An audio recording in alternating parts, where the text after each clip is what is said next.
우리의 이름은 각자 가지고 있긴 하지만 예명이 있다면 그리스도인이라는 이름을 가지고 있습니다. 나는 I am a Christian 하는 나는 그리스도의 사람입니다. 즉 뭐냐면 그리스도의 가슴을 품고 그리스도를 대신하여 그리스도의 복음과 사랑과 헌신과 믿음을 보이며 살아가는 손을 가져야만 합니다. 하나님은 이 땅을 결코 불의에게 맡기지 않습니다. 악에게 맡기지 않습니다. 선이 잠시 고난을 당하고 진리가 잠시 어려움을 당할 수는 있지만 끝까지 하나님을 신뢰하고 우리 하나님 아버지 앞에 정의의 손을 내밀고 순종의 손을 내밀고 그리고 진리의 손으로 이 세상을 살아가면 하나님은 분명히 이 땅을 고치시리라고 믿습니다. 무엇보다도 우리가 주님이 내미신 그 손을 잡아야 돼요. 주님 손 잡고 가면 풍랑을 만나도 괜찮고 질병을 만나도 괜찮고 환난을 당하여도 괜찮습니다. 세상에서 살면서 여러 사람의 위로를 구하고 돈의 위로를 구하고 좋은 환경의 위로를 구하며 인생을 살지만 주님의 손에 안긴 것보다 평안은 없습니다. 이럴수록 우리 주님의 손을 그리워해야 돼요. 주님의 손 잡으려고 애를 써야 돼요. 나 이제 헛된 꿈 버리고 헛된 소망 버리고 나 주님의 손 잡을 거야. 그렇다면 주님의 손은 어떤 손으로 성경은 소개하고 있습니까? 첫째로 예수님의 손은 못자국 난 손입니다. 예수님께서 부활하시자마자 제일 먼저 하신 일이 뭐냐면 절망에 빠져 세상을 향하여 등을 돌려버렸던 제자들을 찾아다니며 그들에게 위로하시고 다시 일어날 수 있도록 힘을 북돋아 주시는 일을 하셨습니다. 도마가 없는 다른 제자들만 모여있는 방에 주님이 쓱 나타나셔서 그들에게 나는 죽은 자의 자리인 무덤에 있지 아니하고 부활하여 지금 내가 여기 와 있다고 말씀하셨습니다. 부활하신 예수님을 바라본 제자들은 처음에는 믿을 수 없는 광경이 벌어졌기에 의아해하고 의심도 하긴 했지만 예수님이 하시는 말씀을 듣다 보니 확실히 예수님이 죽음의 자리에서 부활하여 영원한 생명으로 서 있음을 보고 난 뒤 그들은 흥분하기 시작했습니다. 이야, 우리가 예수님 따라가는 게 맞았구나.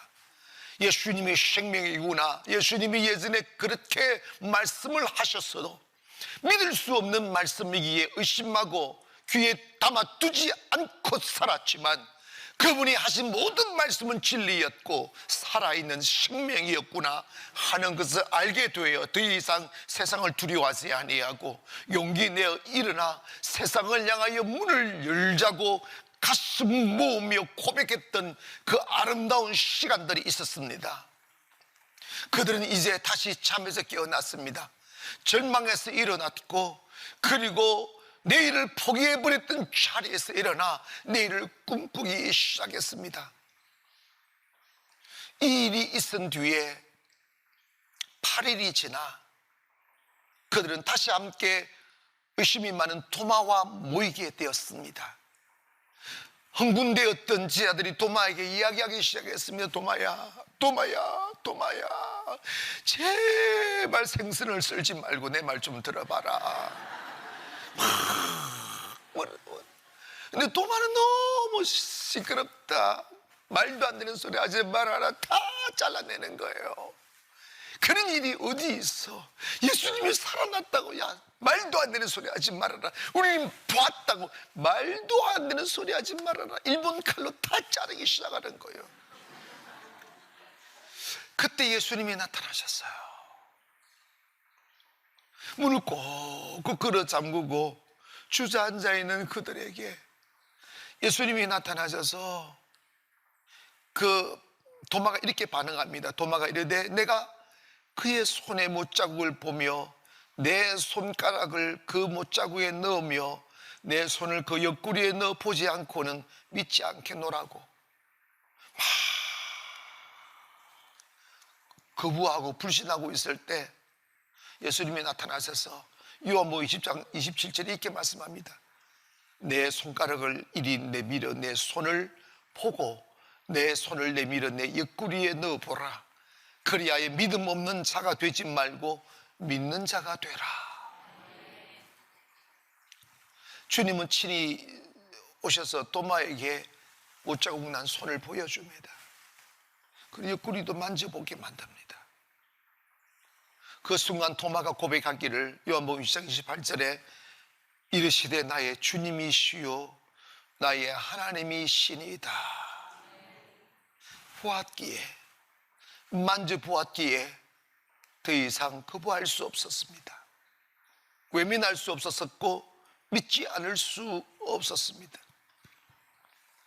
사랑하는 여러분, 우리 또한 의심 많은 도마처럼 주님을 의심하고 믿음을 의심하고 하나님의 말씀을 의심하여 마음을 쏟지 못하고 올인하지 못하고 반신반의하면서 양다리 걸치며 신앙생활할 때가 많았습니다.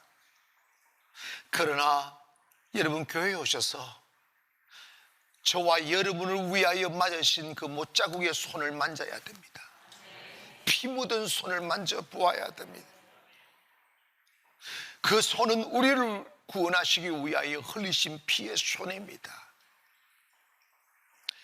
우리 주변에는 우리를 넘어뜨리고 사기치고 그리고 우리의 것을 빼앗으려고 유혹하는 손을 내민 손들이 너무 많습니다. 외로울 때 친구 손 잡으려고 그 손 잡았다가 인생의 깊은 늪에 빠지게 되고, 가난할 때 부유를 주겠노라고 손을 내민 사기꾼의 손을 잡았다가 더 깊은 늪에 빠져보기도 하고, 이런저런 내미는 손들 잘못 잡았다가 인생을 망치는 사람들 우리 주변에 참 많습니다. 그러나 우리가 기억해야 될 것은 우리가 외롭고 가난하고 힘들 때 사람들이 내민 손 먼저 잡지 마시고 주님의 피 묻은 손 먼저 잡기를 바랍니다. 그 손 잡으시면 인생은 결코 허비하거나 낭비하지 않습니다. 주님의 손 잡으면 그 십자가에서 못 박히신 그 손을 잡기만 하시면 여러분의 인생은 회복되고 구원의 길을 보게 됩니다. 끝없는 혼란과 방황, 어둠이 계속되는 이 세상 속에 우리가 잡아야 될 손은 예수 그리스도의 피 묻은 손이라는 사실을 기억하여 그 주님의 손 꼭 붙잡고 살아가는 저와 여러분 되기를 원합니다. 사람이 대부분 자기의 어떤 뜻을 펼칠 때 손을 펼치어 일하시는데 예수님도 손을 많이 쓰셨습니다. 손을 대야 됩니다. 여러분의 손도 악한 손이 될 수도 있고 선한 손이 될 수 있습니다. 여러분, 남을 구타하는 주먹질하는 손 내지 마시고 남을 위로하는 위로의 손이 되기를 원하고, 남을 죽이는 손이 되지 마시고 남을 치료하는 손길이 되기를 원합니다. 성경에 보면 사도행전 8장에 가보면요, 이렇게 사람들이 성령을 알지도 못하고 듣지도 못했을 때 베드로가 손을 얹을 때 성령을 받았다고 그랬어요. 손을 얹고 기도할 때 성령을 받았다는 것입니다. 하나님, 예수님도 손을 통하여 역사하셨지만 오늘날에도 주님은 우리의 손을 통하여 일하고 계심을 믿기를 바랍니다. 왜 주님의 손은 치료하는 손일까요? 주님은 왜 고치는 손일까요? 마가복음 1장 30절 이하에 보면 열병을 앓고 있는 베드로의 장모가 예수님의 손을 잡자 즉시 예수님의 그 베드로의 장모의 열이 떠나갔다는 기록이 있습니다. 나아가사 그 손을 잡아 일으키시니 열병이 떠나고 여자가 그에게 수종튼이라고 했습니다. 마태복음에 보면 12살 먹는 한 소녀가 죽게 되었습니다. 어린 소녀가 죽었으니 그 젊은 자의 죽음이 얼마나 슬펐겠습니까? 가족들도 울고 동네 사람들도 그 안타까운 죽음을 슬퍼하고 있었습니다. 그때 주님이 오셔서 마가복음 9장 24절에 이르시되 물러가라, 이 소녀가 죽은 것이 아니라 잔다 하시니 그들이 비웃더라. 왜 비웃었겠어요? 죽은 자를 보고 이미 죽은지 다 아는데도 불구하고 죽은 것이 아니라 잔다, 그러니 비웃었어요.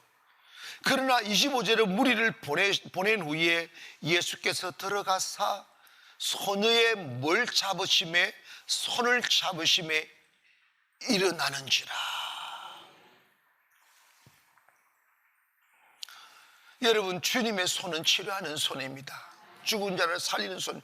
그뿐만 아니라 누가복음 40장 40절에 보니까 해질 무렵에 사람들이 온갖 병자들을 데리고 나오매 예수께서 일일이 그 위에 손을 얹어사 고치시니.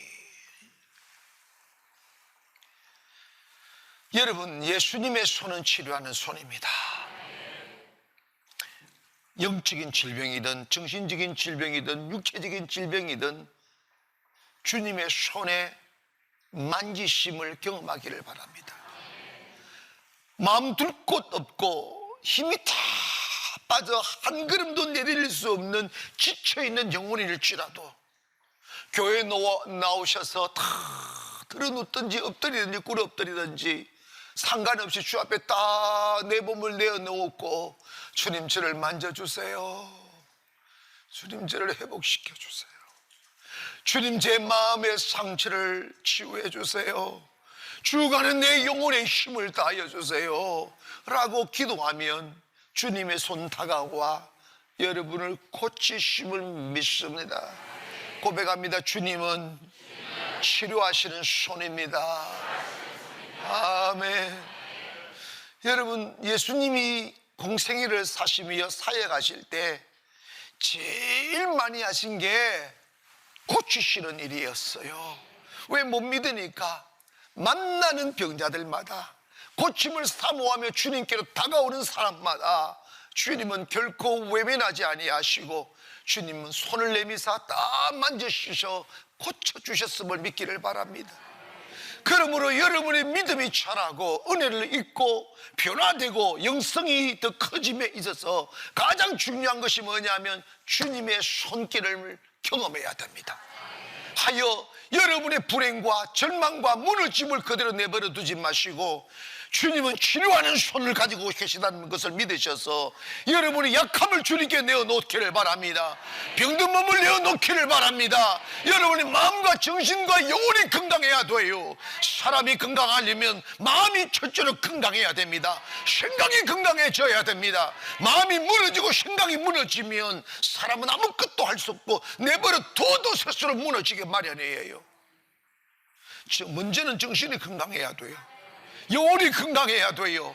그러기 위해서는 주님은 치료하신 하나님이시라고 믿으셔서 약함을 가지고 나아가 주님의 배 안기기를 원합니다. 그 주님의 손을 경험하게 되면 주님은 우리를 치료하는 손으로 다가와 우리를 건강하게 회복시켜 주실 줄 믿습니다.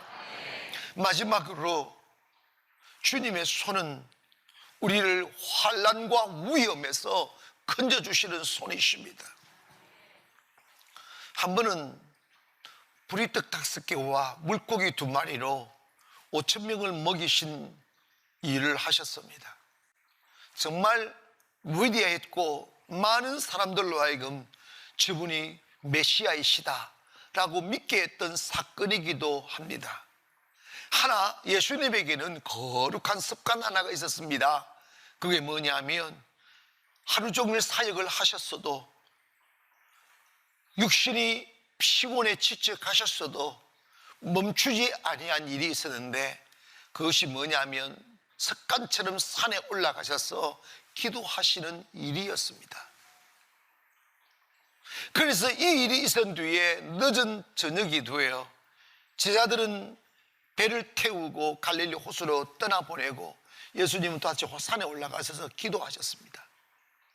이슬을 맞으며 긴 기도를 통하여 하나님 아버지와 교제하고 영적인 기쁨 속에서 아버지와 대화하며 다시 충전시키고 회복하시고 일어나 이렇게 바다 위를 보니 예수님의 제자들이 밤새 그 풍랑을 만나가지고 이렇게 막 노를 저으며 죽음의 자리에 이르렀던 것을 보시면서 주님의 유유히 그 파도치는 바다 위를 걸어오고 계셨습니다. 그런데 제자들은 그 새벽 미명에 바다 위를 걸어오는 것을 보면서 유령인가 하여 두려워 떨고 있을 때 예수님께서 난이 두려워하지 말라고 말씀하셨습니다. 그러니까 그것을 본 베드로가 흥분하여 주님이 시거든 나도 걷게 하시라고. 그랬더니 오냐 너도 걸어오너라 딱 하니까 베드로가, 여러분 믿음은요 정신을 놓아버리는 거예요. 아멘. 주님의 말씀에 그냥 마음을 놓아버리는 거예요. 뭐 그냥 그대로 하는 거예요.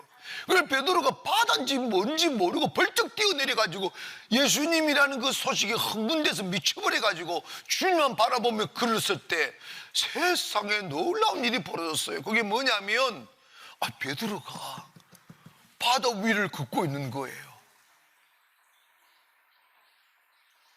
그런데 한참 걷다 보니까 베드로가 정신이 돌아왔어요. 어머나, 내가 지금 무슨 짓을 하고 있지? 딱 깊은 바다와 넘실거리는 파도를 바라보는 그 순간에 이성의 참이 깨어난 거예요. 어머나, 바다를 바라보는 순간 믿음의 혈육이 탁 떨어져 버리고, 어머나, 내가 걸을 수 없는 곳을 걷고 있는구나. 여러분, 저는 곰이 한번 생각해 봤어요. 믿음은 뭘까? 믿음은 그냥 말씀에 미쳐버리는 거예요. 현실을 보는 눈은 다 어두워져 버리고 주님만을 볼 수밖에 없는 외눈을 가져야 됩니다. 아멘. 근데 베드로의 눈이 벌쩍 떠가지고 파도를 보고 현실을 보다가 믿음의 혈육이 떡 떨어지니까 그냥 퐁당 빠져버리는 거예요. 허우적거리면서 막 살기 위해서 물을 먹어가면서 막, 여러분 바닷물 먹어보셨어요? 정말 힘듭니다. 그때 예수님 나 좀 살려달라고 그랬더니 주님이 손을 쓱 내밀으셔서 딱 잡으시고 쫙 끄집어 올리는 거예요. 그랬더니 베드로가 벌떡 이렇게 바다에서 일어나서 이렇게 구원받게 되는 거예요. 사랑하는 여러분이요, 예수 그리스도는 환난난에 만날 큰 도움이십니다. 예수님이 베드로를 이렇게 그 물에서 끄집어내시면서 하신 말씀이 있어요. 마태복음 14장 31절에 보니까 예수께서 즉시 손을 내밀어 그를 붙잡으시며 이르시되 믿음이 작은 자여 왜 의심을 하느냐. 이해가셨죠? 그냥 그러면 되는 거야. 그냥 하면 되는 거야. 안 되면 어떡하나, 빠지면 어떡하나, 망하면 어떡하나, 그 생각하지 마세요. 하나님의 말씀은요 절대 주석을 달면 안 돼요. 아멘. 목사님, 그럼 주석가들은 나쁜 사람이, 그런 주석 말고, 여러분 믿음 없는 주석, 이성의 주석 달지 마세요. 그냥 그대로 믿기를 바랍니다. 그러면서 32절에 뭐라고 말씀하시느냐 하면 배에 함께 오름에 바람이 그치니라. 믿음이 적은 자 왜 의심을 하냐 하고 탁 하니까 바람이 탁 그치고 함께 배에 올랐다는 거예요. 사랑하는 여러분, 예수님의 손은 우리를 환난에서 구원하십니다. 사망의 음침한 골짜기에서 우리를 구원하십니다. 위기에서 구원하십니다. 사랑하는 여러분, 우리 그리스도인들에게 있어서 가장 위대한 순간이 언제이냐면 세상의 위기 앞에 섰을 때 조금이나마 그 위기를 극복할 수 있는 소망이 세상에 있는 사람들은 더 긴 고통을 당하고 더 깊은 근심과 슬픔을 만나게 됩니다. 그러나 언제가 그 절망과 고통이 끝나는 시간이냐? 주님을 볼 수 있는 그날. 세상의 모든 슬픔이 끝나고 잘못된 믿음이 끝나고 이제 주님을 바라보는 길밖에 없구나 하며 우리 가슴 깊은 곳에서 주님만 볼 수 있는 그 믿음의 씨앗 하나가 쫙 자라나면 그것이 우리의 고통의 끝입니다. 그것이 우리의 절망의 끝입니다. 여러분, 우리가 이 세상이 아무리 힘들고 어렵고 절망이라 할지라도 오직 주님만을 바라볼 수 있는 외눈 하나만 가질 수 있다면 이 세상 이길 수 있어요. 우리가 왜 방황합니까? 왜 절망합니까? 왜 주저앉습니까? 그 이유는 딱 하나예요. 우리의 현실이 너무 힘들어서가 아니라 우리가 주님만 바라보는 한 눈만 가져야 되는데 한 눈은 세상을 보고 한 눈은 주님을 보기에 양눈으로 세상을 보기에 여러분 우리는 지금도 힘든 거예요. 가장 위대한 순간이 뭐냐? 주님만 바라볼 수 있는 하나의 눈을 가질 때 그때가 가장 위대한 순간입니다. 사랑하는 여러분, 하나님은 지금도 전능자이십니다.